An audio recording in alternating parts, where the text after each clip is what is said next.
Welcome back, everybody, to Inventing Construction. I'm Ross Griffin.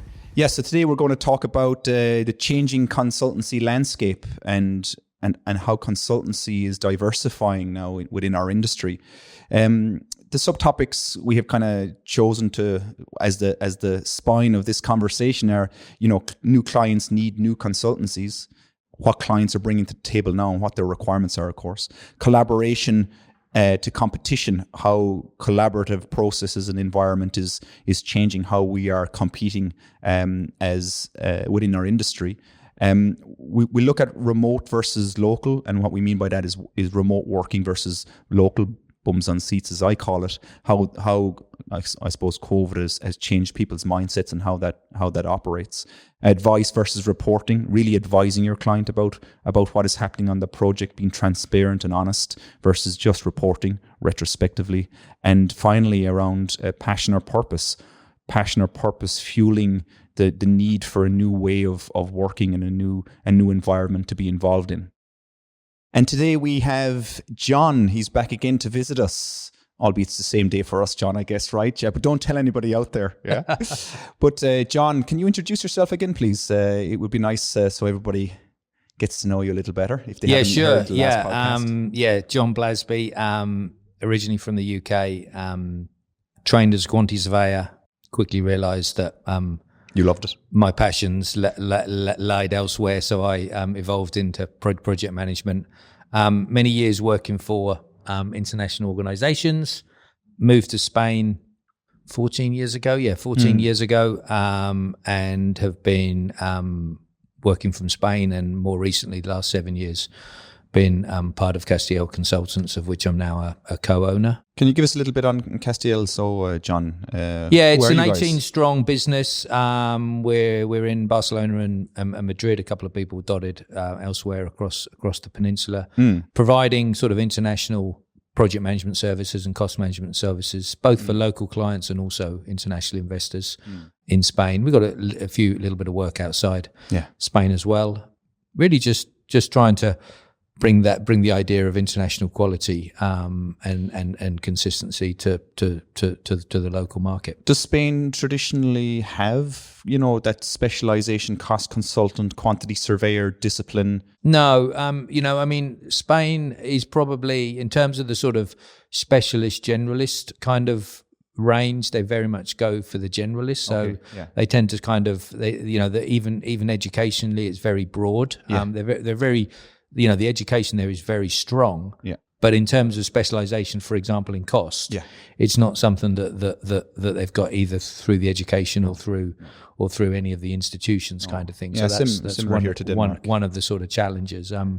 Cost is very much done via the architect or the engineer, or whoever's available, maybe. But as a byproduct, and equally project management is not something that's sort of traditionally considered there. I mean, in fact, I always say that the Spanish are the best problem solvers in the world, but that's because there's so many problems. There's so many problems, exactly. But it's a great culturally. I think UK, Spain. It's a great combination of skill sets.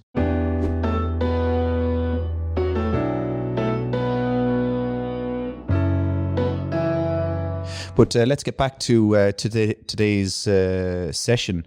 We're going to talk about the changing consultancy landscape. Yeah. It's a topic for today, and it's super interesting, especially with the transitioning that construction is going through at the moment. And we've kind of identified kind of 4 subtopics as normal under this main changing consultancy landscape. The first one being new clients need new consultancies. Then we look at collaboration to competition, how that's changing as well. We're going to talk about remote versus local. I think this is a huge topic for me anyway. It's a huge topic because it's diversity within our construction industry, moving away from tradition. And then we're going to chat a little bit about, I guess, how this new consultancy are looking at really advising their clients rather than traditional the bums on seats. The terminology we use, right? Just reporting. It's more advice giving, and we really want to close off our session then with passion or purpose. And passion or purpose is a really interesting topic, especially again for this new age. But let's just jump into new clients need new consultancies. Like you through our email communication over the last number of weeks, you kind of put that forward. What exactly do you mean by that? Yeah, I mean, it's a big topic, and you kind of have to reverse back a little bit to give you the context. And I think the context is that our industry is broken. Okay. Yeah. And when I say broken, that's not criticism of anyone. It's the fact is that the homework that we've been set is wrong. Okay. Yeah. And the homework that we've been set by our industry is how can we make money? Yeah. Okay. And that's what drives our industry. And we should all pat ourselves on the back because we're really good at making money for our clients, and real estate is. So is it too capitalist in its nature? Yeah, well, and it is, and that's why we've got the problems we've got in whether it's environmental problems, whether it's staff retention problems, because we've had the sole pursuit of making money, we've neglected the other forms of capital that exist. So I'm not saying that people shouldn't be making profit. But what I am saying is that people shouldn't be making profit with disregard to the other forms of capital, being natural capital, human capital, social capital. Yeah. And because we've had businesses and predominantly clients who have been focused on making money, that's influenced the type of relationship they've had with their consultants, which has influenced the type of consultant. And that relationship is best described by the kind of master-servant relationship, okay, whereby a consultant is almost honored to be working for the client. It's a sort of a one-way, it's a one-way relationship where if the client says jump, the consultant jumps, and what it means is that the person who controls the money tends to be the most powerful around the table. So that in the traditional concept is the client. That model has to change. Yeah. Okay. And that means that clients eventually will start to consider other things besides just profit. Even if they don't want to, it will be driven by, other parts of our community or environment. And that will change the type of consultancy that they then want to work for. We mentioned before about this race to the bottom or zero sum rubbish is what I call it. We always say to our clients is that cost isn't the focal point. Focus on the technical capability, the relationship you will be able to have with your consultants, the team they're bringing to the table, how they propose to execute the project. Cost will follow, cost will follow. If we get the top part right, the cost will be the best value that you get for your project in the end. Yeah. Flip that, which is the tradition. We look at cost first. We grade our consultants based on lowest price, and everything else falls in underneath. Yeah. How can you possibly expect to get best value for your project if you're always chasing lowest price? And I think you're right that landscape is now changing for us because there is no value in lowest price. There's a value, but not the value that you want as your client. Yeah. And by putting consultants beside you in that journey as a client, advising you on the, I suppose, qualities around certain aspects of your procurement will allow you to get best value for your project. And again, as I say, we say to our clients, forget about cost. And as cost managers and quantity surveyors, right, it's a bit contradictory, isn't it? Because that's in principle what we're trying to manage for our clients. But cost is influenced by every other aspect of the project and every other stakeholder group on the project that it's impossible to control without the right stakeholder group, the right consultant, etc. Yeah. And I think, the idea behind lowest cost, it's one of the many ways that profit-driven industry manifests itself. So, I mean, I know one thing that you often talk about, Ross, is the idea around procurement and around contracts. Well, the way the contracts are written, the adversarial nature that we've got in the industry is, again, it's a byproduct of the fact that money is king, and people are protecting, financial institutions are protecting their investment, clients are protecting their investment that they've received, and that that leads to a kind of a penalty nature. It's like, if you don't perform, I'm going to lose some money, so I need to penalize you to compensate me for the money I've lost.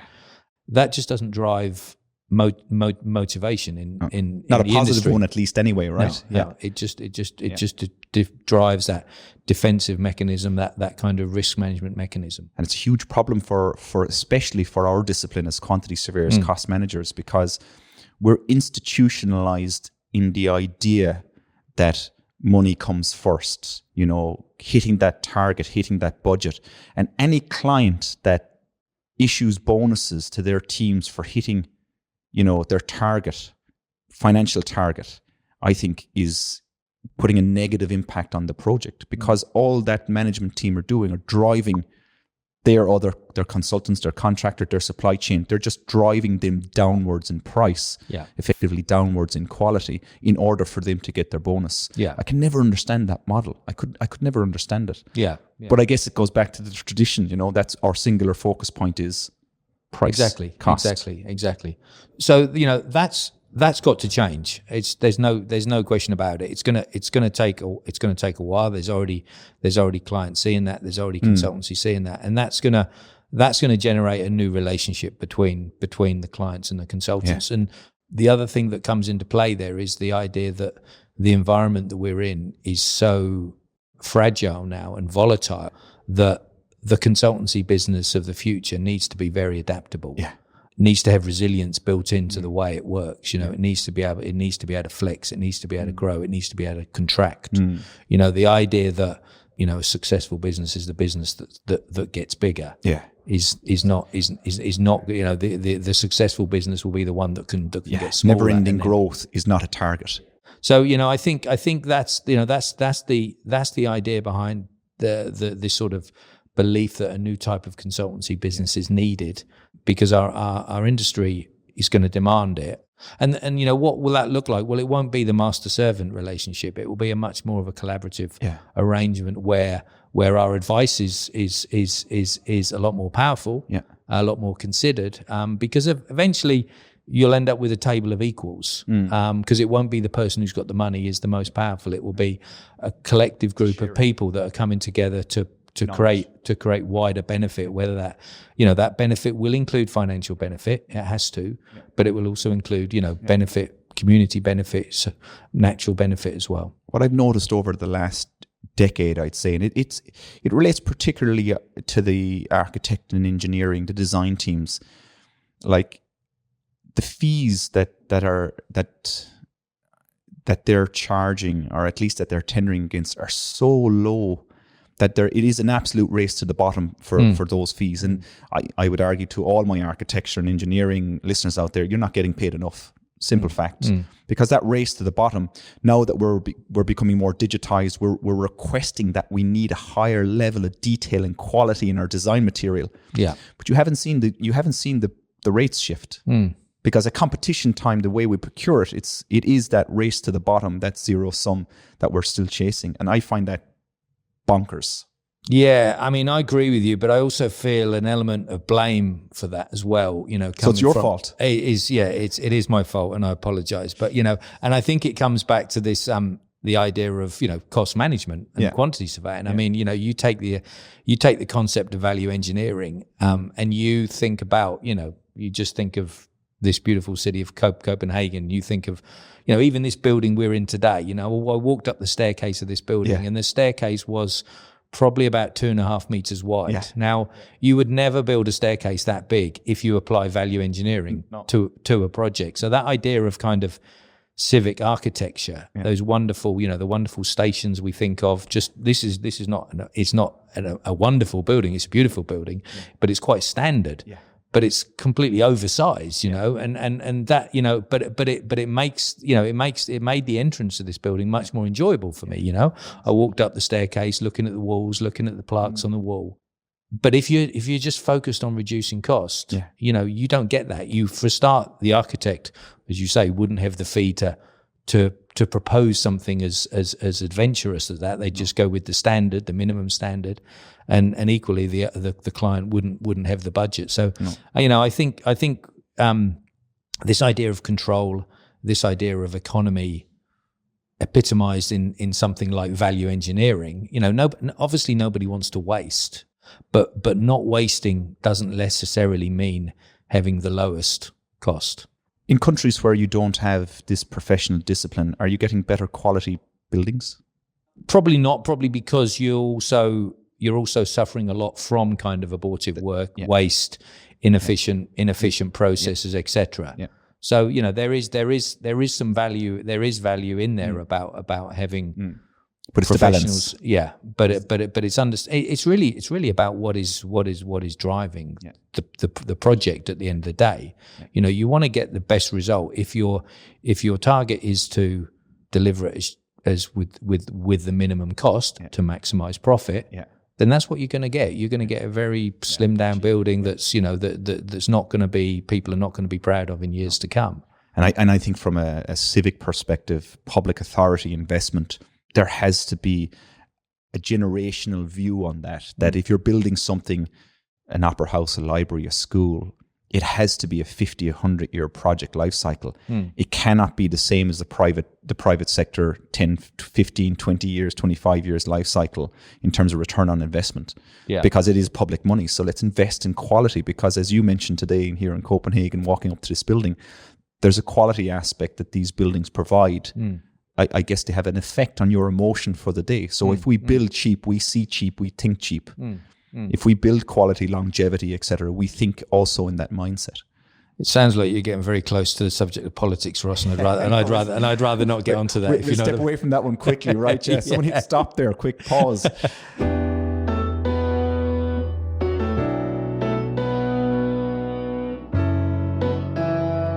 Okay, so let's take a sharp left and head towards collaboration to competition.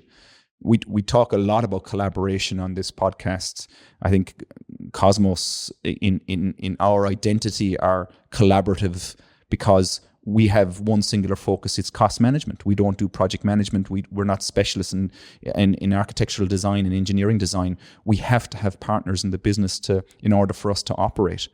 I see it moving more and more towards that, in my opinion. Specialist organizations working together to create project teams to deliver projects rather than the one umbrella, one roof type scenario. Yeah.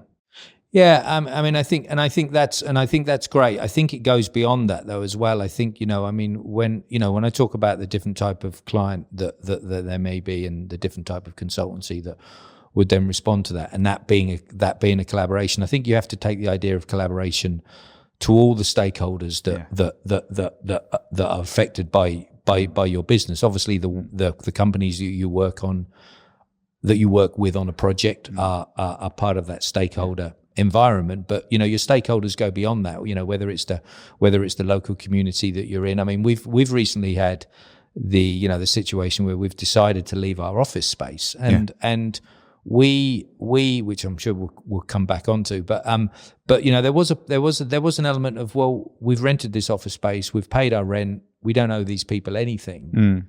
But then we thought, no, but they're a stakeholder. They're a stakeholder of our business. So then I had a meeting with them and we talked about why we were leaving, what we were perhaps looking for in the future. Yeah. So we're going to kind of continue to work with them in a different arrangement. Yeah. And, we're actually sort of leaving the office for 3 months and we're going to see what that does to our working environment, to understand what we need. Yeah. But we're still doing it with, in conjunction with this, supplier of co-working. That's what it is. It's, it's one of the big co-working companies.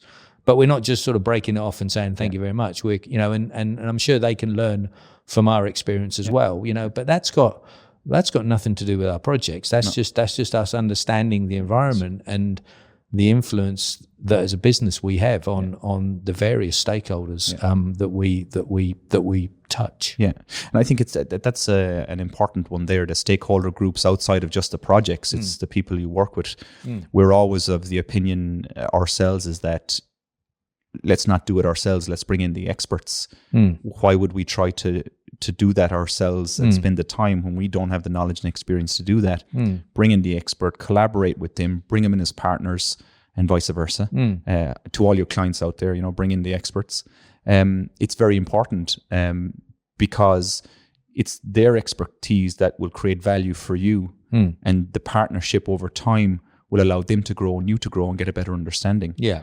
I find it very simple in nature. Like collaboration is very simple. It's about bringing people together in a team environment and moving on. But I guess it's more complex than, maybe it's not. Maybe it's my simplistic view. I mean, it is simple, but I think we've been wired to believe it's not that, in the sense of, most of the relationships we have are very transactional. Yeah.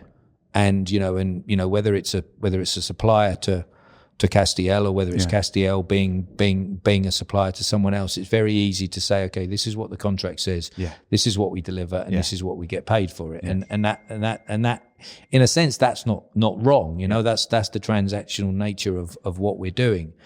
But obviously what that is missing the opportunity that sits around that transaction. Yeah. So it's really about saying, okay, this is the transaction, this is what we're doing, and we're doing that. But let's have a conversation about what else we can do together. Yeah. What can we achieve as a partnership? Maybe bring someone else in, and so that's really that idea about collaboration. It's not about performing your transaction in a happy way. Yeah. It's about going beyond that transaction. Yeah. And whether that is, your client, an expert that you're bringing into your business, a sub-consultant that you might be using just because they happen to be in the right place at the right time, that you almost think, well, that's a transactional relationship, isn't it? It's a sub-consultant. We're not, it's not even a member of staff. Well, no, it's not a transactional relationship. It's another person. It's another stakeholder. Indeed. And your office supplier as well, or the people that supply water to your office, whoever, they're all stakeholders in your environment. In one sense, you're moving away from that exponential growth idea that businesses need to grow. So if I outsource, I can't technically grow my business in terms of, depending on your metric, right? If you're looking at numbers, bodies in your team, it's better to have it in-house so I can grow it in-house and develop in-house. But again, my reality here is do what you do good and outsource everything else and bring in the other partners and teams in order for that to work better. And often you see on the projects, I don't know what it's like in Spain now, but in terms of public projects, major public projects in Denmark here, generally what happens is they try to create their own client team on their side by hiring people. We've talked about this numerous times in our videos, going like, you're better off bringing in specialist partners than trying to hire to create a culture. Then you run the risk of, have you got the right people at the table to advise properly within that team environment? But yet the tradition is to try and build a team of 40, 50 people for a project that's 3 years. Yeah, I can't see how that can be beneficial for the project delivery, purely for the amount of time it'll take to build the culture around that team. Yeah, your project is well running, and up, but you don't have any standards in place. Yeah, because obviously, how could you have standards when the team you're just creating them? Sure. You're hoping that the specialist you bring to the table will bring some advice to you, but you can't guarantee that. Yeah. And it comes back to cost at the end of the day. That's the metric that they're measuring against. Like, it's cheaper to hire than it is to bring in consultants, I would guess. Yeah, and I think the interesting word you used there was the word tradition. And I think that's all, I mean, when you talk about something like that, it's impossible to say there's a better way and a worse way. I mean, at the end of the day, it's kind of horses for courses. But when people are doing something because it's tradition, or because that's the way they've done it before, that tends to suggest that they're not really thinking about the opportunity in hand. They're just saying, okay, we've now got another hospital to deliver, so let's do it how we done the last one. Without any thought about whether the last one was a success, where how could it been improved. Let's not talk about hospitals in Denmark, by the way. Let's keep that we'll avoid politics and we'll avoid hospitals in Denmark. So, but I think you're right. I meant to say railway station, but but, and I think that's the danger. When you do something because that's just the way you've done it before, that's when you start to gradually end up down the wrong path. And, I mean, there are situations where building an internal team probably is the right solution. There are situations where outsourcing it all is the right solution. I think really the more interesting one is where you have a combination, and then you look, and we're doing this discussing with a number of clients now. I mean, in Spain, for example, there is quite a tradition about having internal project management teams, more than there is in the UK, which is obviously a challenge for the project management consultancy business, because you're often competing with the internal team, which is difficult. But what we're starting to see now is we're starting to see a number of clients who are becoming far more open and enlightened about the idea and understanding the limitations of their internal team. Not saying, well, the internal option doesn't work, but kind of saying, how can we now collaborate with other people to develop that internal team? And that I think is a really interesting discussion around the project delivery piece, because then it's not a case of, we have to be the project managers or they have to be the project managers. No, it's a case of saying, okay, this is the environment for this client. This is the challenges they face. This is the opportunities they're looking at. How can you create a solution that takes the best of the industry? And that might involve us saying, you need to go and hire another company, and it doesn't have to be us kind of thing. It's about giving them the advice that is best for their business. Yeah, and like that on the project teams, it's also about delegating the responsibility to whoever's best suited to manage it at that period of time. Like risk, we allocate risk to different stakeholder groups along the project lifecycle, but at certain moments in time, certain risk will be transferable because they're best suited. Again, we're removing the contract from this, just in a simple terms and risk management. We transfer that risk to another stakeholder group because they're best suited to manage the risk. Same principles apply really when it comes to mixed organizations and bringing in experts from the outside into your project team.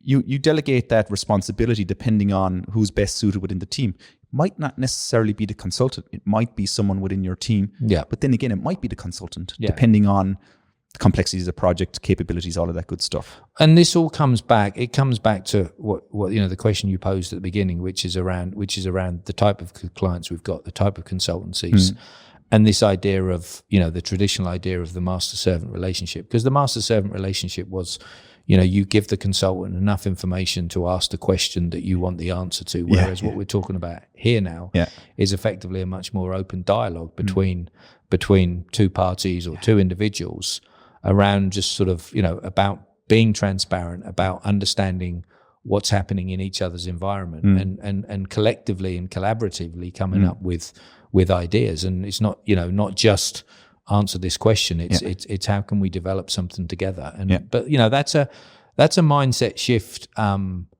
for clients, and it's a mindset shift for consultants as well, to be comfortable in that environment, because it's a very open and collaborative and transparent relationship. We're institutionalized in the traditional model of kind of, as you mentioned, master servant. Like, to shift away from that, it really takes an open-mindedness, and I would say that the open-mindedness really has to come from the client, or they have a consultant who's driving that message kind of indirectly of their decision making of bringing that consultant in.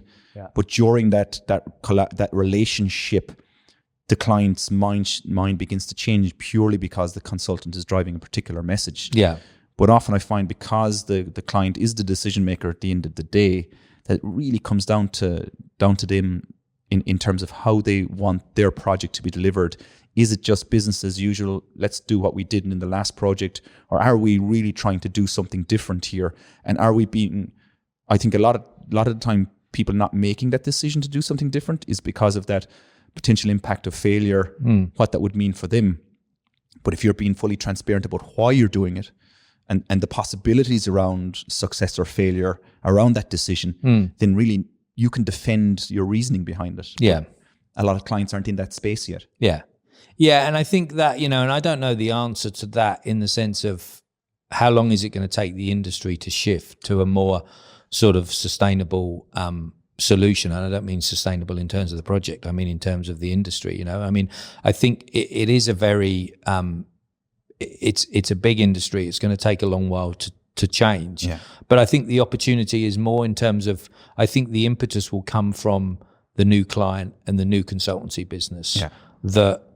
And I'm convinced there'll be like a tipping point where people see a new client operating in a new way, or a new consultancy operating in a new way, and then all of a sudden everyone will sort of say, "Well, that's what we need to do," because I can now see that becoming the new way.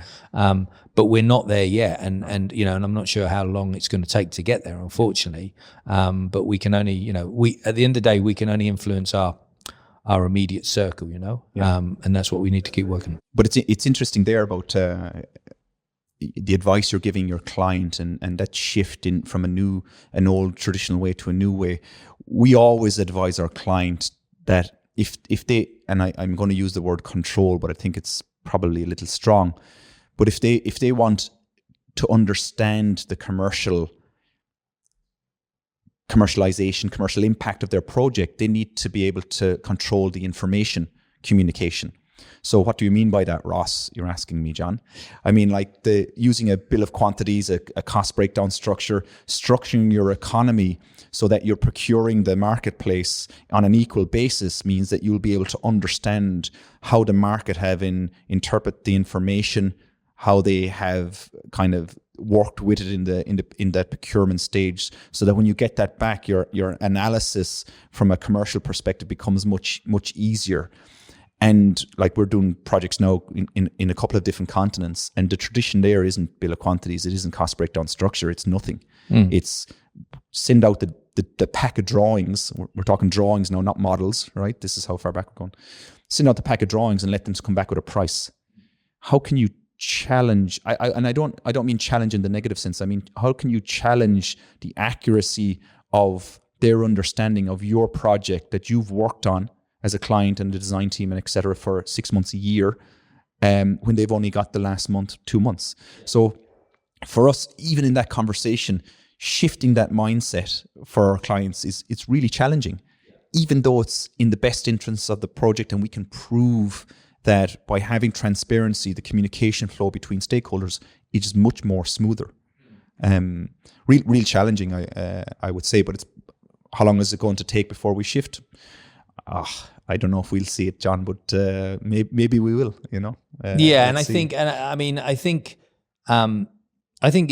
that's the effect that the money-driven industry that we're in creates. And whether you look at it through the lens of transparency or secrecy, whatever way you want to look at it, and the idea about not sharing information, or the lens of kind of master servant, where you say, the client and his design team work on it for 18 months, and then they give a contractor 4 weeks to get to understand the project. Well, where does that come from? It almost comes from a belief that the contractor's not important. So we'll give them the minimum period they need. And here's another one for you. If we give the contractor too much information, the price will be too high. I don't know how many times we've heard that, in terms of detailing a bill of quantities or detailing a cost breakdown structure or furnishing the information to the contractor. If we give them too information, the price will be too high. In what world will that be? Because your building has a base price.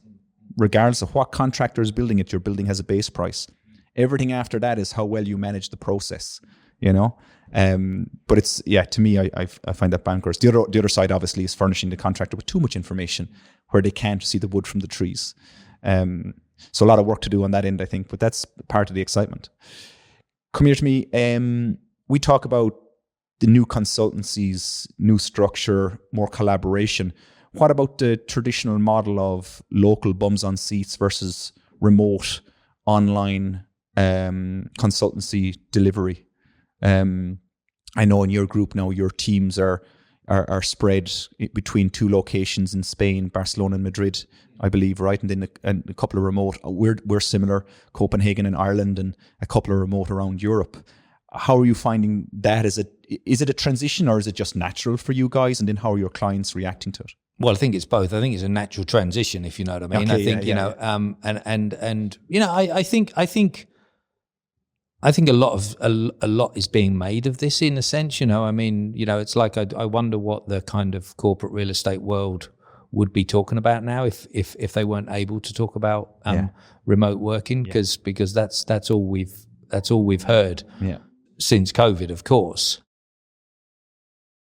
I think to me it's just it's just natural evolution, It's just like I can remember when there was, one computer shared by sort of six people, but there was never really there was a discussion at the time about, okay, the personal computer is going to change the way we work, the open plan office, and all these things, they all affect us. And so I think it's just part and parcel of evolution. I think what is really interesting about it is, exploiting the opportunity that it can bring. I mean, we had a wonderful, I think it was wonderful anyway, a wonderful situation where we delivered a European rollout for a client just pre-COVID. Yeah. We had someone on a plane traveling literally around Europe for 4 months on this retail rollout. They then asked us to do another 35 stores post-COVID when we couldn't travel, and we literally couldn't travel. Yeah. So we were able to deliver the whole thing remotely. They then asked us to do some more stores. And at that point, we kind of thought, well, we don't even need to use our team in Barcelona or in Madrid. And we needed to recruit. So we ended up looking for people in locations where we knew they had less privileges around working. Yeah. And we employed 2 people based in Beirut and 1 person based in Egypt. Yeah. And they became part of a sort of a 5-man team. Yeah. So we used that opportunity around remote working, not to save us money, to reduce our. It was a case of giving someone the opportunity, who lived in a location where the opportunity wasn't as open as it is for people in Spain or in Copenhagen. And to this day, I mean, how long ago was that? That was 2020. So we've still got Jad in the Lebanon working for us now, 3 years on, still based in the Lebanon. We talked a little bit about last night having dinner about the accessibility to people as well. The industry is a bit bonkers at the moment, and cost managers, quantity surveyors are a discipline that are in very high demand. So it's a case now of, it's not about having or being able to have people in the office anymore, because we now need to hire the right people for the job where they're located. Does it really matter? In our opinion, within Cosmos, I don't think it matters. It's about getting the right people. I think the changing mindset about how we transition or transfer knowledge and experience across the team members is the challenge. Yeah. The office environment offers the opportunity for people to have a coffee discussion between leaders and our mentors and mentees, or leaders and team members, whereas working remotely, you're logging on to a meeting that's purposeful, that has a kind of an agenda associated with it. You're not having the open discussions, the natural conversations around the coffee machine anymore. As they say in Denmark, it's the coffee machine. That's where all the good conversations happen. But that doesn't happen remotely. So how do we facilitate that possibility to have natural conversations in an environment where it's a little more difficult? Well, you can create those spaces remotely. But also I think at the end of the day, personal contact is still something that we all crave for. So, somehow you have to bring, even if it's a remote team, you have to create the environment where they come together. But I mean, each team and each individual, they all want different things. So I mean, I think part of the the importance there is about listening to your staff, understanding what they need, because some people might need contact twice a week, others might need it once a month, kind of thing, or daily. And I think the other thing around what that's done really is it's allowed us, and hopefully in theory it's allowed everyone, whether everyone's taken that opportunity, it's allowed us to have a much more diverse workforce. So now with working mothers, with people working part-time, people taking time off. The idea of around the virtual working enables people to get that work-life balance a lot better. I think for the team, again, access to the skilled people, you need to have that flexibility. And I think clients need to come around to that idea as well. We are struggling with some clients where they still have the need to have the people in front of them so that they can look across the desk to make sure that they're there. If they're there, they're working, as opposed to that trusting the fact that your advisors and your partner is delivering for you. Yeah. We're still in that transitionary period, I would say.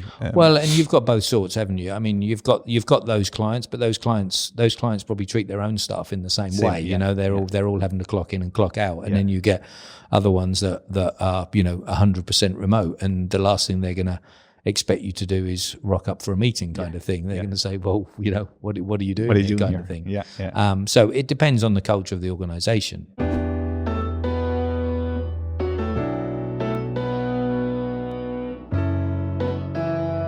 We talked a little bit about advice versus reporting, the new consultancy actually advising clients regardless of whether that advice is something the client wants to hear. I call it advice versus reporting. Reporting is just a retrospective, this is the situation, and then altering maybe the message because the client might not want to hear the bad news. We often see in the industry that a lot of clients kind of dictate what the message they want to hear. You mentioned it a little bit before, kind of structuring the question to get the answer that you want rather than the open, free conversation. I'm a big believer in giving a message that is supported and backed by the information and the data from the project. If that message is something that the client wants to hear, wonderful. If it's something that they don't want to hear, that's just the situation of the project. We now need to make a decision in order to, alter the situation, right? Traditionally, master servant, as the more we move away from that, the more it's an advisory role and that position that we're in as consultants and client.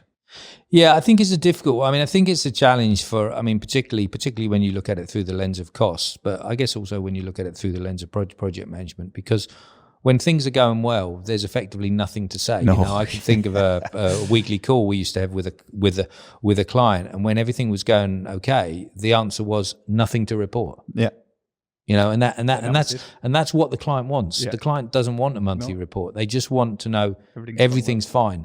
So obviously, when we do get into detail, it's generally because there's something that's not going as well as we'd like it to go. And so we do tend to be the messenger of often bad news. Because good news doesn't really exist, if you know what I mean. Good news is nothing. And clients take that different ways, and different people in the client organization take that. I mean, I think the great example is risk management, because it's a very scary conversation to have with a client, because it's like all these things could go wrong. Yeah. Obviously, there's a reality to that, though. If those things all did go wrong, then this project is not going to happen. Yeah. So it's never going to be as bad as that. But you still need to have the issue on the table. So I think there is always a challenge there around a client trying to influence the way you report, the way you communicate things. Obviously, and you have to negotiate that line between open and transparent advice, but also understanding the situation that the client is in, the individual within the client is in, the politics, etc., that are involved in it. Yeah. And I think that's what makes our job interesting is kind of having those challenges. If it was just a case of sending the spreadsheet and moving on, then it wouldn't be much fun. No, you can try automate that, I guess, right, and get rid of that. But we're the final point that we would like to discuss really and chat about here is something we talked about last night: passion or purpose. When we talk about new consultancies and new ways of working and organisms around company organizations versus the hierarchical traditional structure, I often think about the people that are driving this and the team members that are driving that. They must have the passion for change, for new ideas, constantly challenging the status quo. And for you, like in what you're doing, is it passion or is it purpose, or are they both the same thing in your opinion?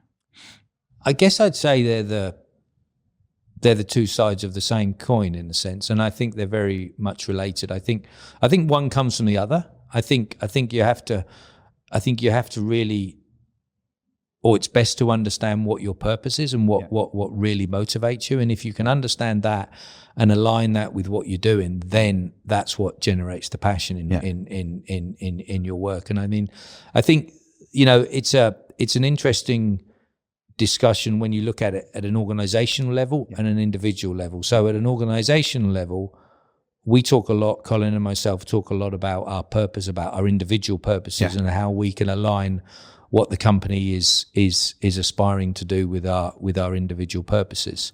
And that's obviously hugely important for the overall sort of direction of the business and for us the as culture leaders. you're creating. But then within that, you've then got the layers of each individual, you know, and they've all got their own purpose and their own objectives, and it's trying to find alignment between what really motivates them and what the business is trying to achieve. You know, and that's again, it comes back to this idea about creating the environment. You know, it's about creating the environment for people to do what really motivates them and what they feel passionate about. So it's about, you know, whilst we've got services to deliver, within that there's a lot of freedom about how you do it, about what type of clients we work for, about where we work, et cetera, and that you know, that can be aligned with what the individuals are specifically after. But maybe that entire concept is how we should deliver projects. It's not just about how you structure a business. At the end of the day, a project is a business. Like if you're doing 150 million, 250 million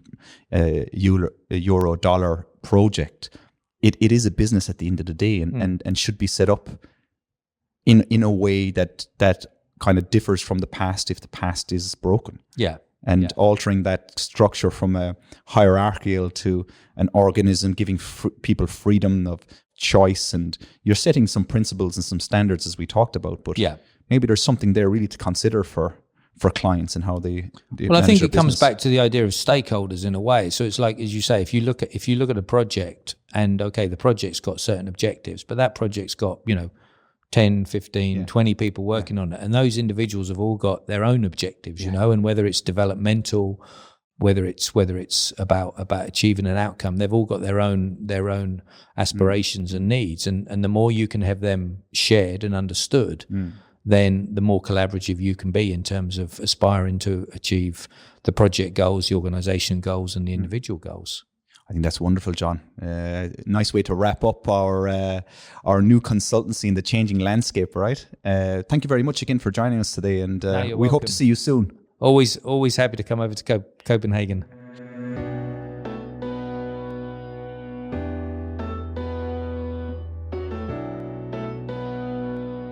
Thanks very much for listening. There's a LinkedIn link below in the show notes. We would love to connect with you. We hope you enjoyed it and have you with us in the next one. Thank you very much.